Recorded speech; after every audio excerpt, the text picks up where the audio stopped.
Pag may handaan daw tayo, at ang kumakain mayaman at pagkarami-raming nakain, sasabihin ng may handa, may gana po kayo, misis.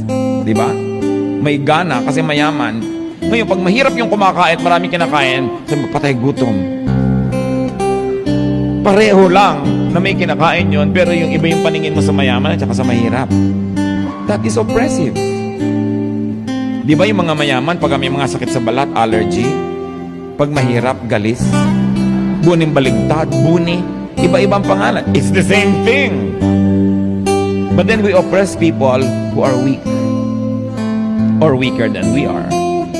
And that's what the Lord hates. The Bible hates oppression. So mas mahirap ang tao, mas mukhang walang ranggo, mas mukhang walang sinasabi sa buhay, mas irerespeto mo. Kasi mas manipis yun. Mas maramdamin.